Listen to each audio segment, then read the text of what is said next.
ማርቴ አልቀበለሽ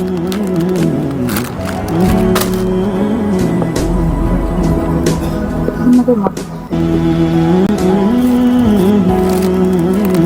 ተቀበለኝና እንዴት መስራት እንደለ ምትጁ ነገር አምጥሽ ስለሰጠሽ ነው ጥለሽ ምትጁ ጥዩ ሜር ስላልፈለኩ ነው የመጣሁት አይደል? እሺ ቢያንስ ተቀበለኝና ምትጁ ነገር እኮ ነው የመጣሁት አይደል? እነዚህ ነገሮችን አልፈልግም። ቢያንስ ተቀበለኝ። ማርቴ አልቀበለሽ ምን ላንቺ ነው እንጂ ያመጣሁት ለኔ ነው። አሁን ድጋሚ ጥዬው እንዴት አታርገኝ አቤል። ለምንድን ነው ጥለሽ ምትጁ ቤት ይዘሽ ሂጂ ማርቴ። አልፈልግም ማርቴ አልቀበለሽም። ይሄ እኮ ላንቺ ነው አይደል? እኔ ስለማልፈልገው ነው አቤል። አሁንም ቢሆን እኔ ጥዬ መሄድ አላቃተኝም፣ ግን ደግሞ አንተ እንደዚህ ማስከፋት ስለማልፈልግ ካልፈልግሽ አስቀምጠሽ ሂጂ። ይመጣ በቃ እኔ ላንቺ ያስቤ በማምጣቴ እንደዚህ የምታረጊ ከሆነ ጥለሽ ሂጂ። ይመጣ ምትጁ ነገር አንቺ ላንቺ መሸኘት ባንድ ቀን። ሰላም ሰላም ውድ ፋሚሊዎች እንዴት ናችሁ? ሰላማችሁ ይብዛልኝ አላችሁ ወይ? እኔ ያለው እግዚአብሔር ይመስገን።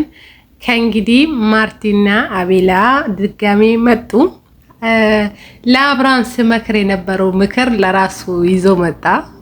ሄርሜና አርማ ሲያሳርቃቸው ባለፈው ምን ይላል አበባ ምናምን ይዛና እሷ የምትወደው ነገር እያለ ነበርና ዛሬ ለራሱ ፈጸመ። በቃ ተከናወነ ነው የሚባለው። ተከናወነ ግን አልተሳካም። አበባውን ባለፈው እሷ ስትሰጠው እሱ ምን አረገ? መሬት ላይ ያስቀመጠ። ዛሬ በተራው እሷ ደግሞ ያን አረገችው። ግን ጎበዝ ነሽ ጀግና በርቺ ብዬ ሳልጨርስ መልሳ አነሳችሁ። እስኪ እናንተም ልክ እንደ ሄርሜና አብርሃም ታርቃችሁ ሰርፕራይዝ አድርጉን። በቃ ይብቃ፣ ጥል ይብቃ፣ ማኮራረፍ ይብቃ። ሽማግሌ ማታስገቡ አያስፈልግም። ሽማግሌ ሲጀመር እያጣላል እንጂ አያስታርቅም። አብሶ ደግሞ የቡታጀራ ሽማግሌዎች የሚመጡት አስታራቂዎች ያለያያሉ እንጂ አያስታርቁም።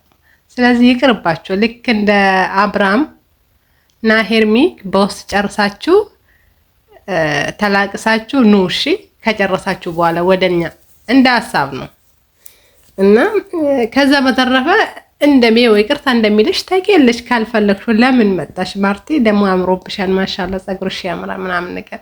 እሱ ራሱ ፍክት ብሏል እኮ ከዛችኛው ጋር ባለ ሰዓት አመድ ነበር የሚመስለው።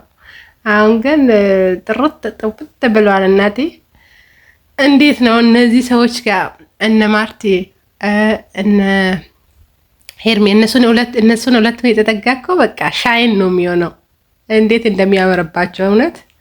አንዳንዶቹ አሉ እንጂ ልክ ገና ስትጠጉት አመድ ሰውን የሚያደርግ ለራሳቸውም አመድ ሰውም አመድ ይሆናል። እነሱን የተጠጋም አመድ ነው የሚመስለው። ለማንኛውም ይመቻችሁ። በውስጥ ጨርሳችሁ ታታርቃችሁ ፎታ ብላችሁ ነውልን። በቃ እስኪ የፍቅር ጀማዎች በቃ ፍቅር የሆነ ነገር ይዛችሁ ነው። እውነት ሰለቸን። ጥል ምን እንደዚህ አይነት ነገር ስልችት አለኝ እኔ።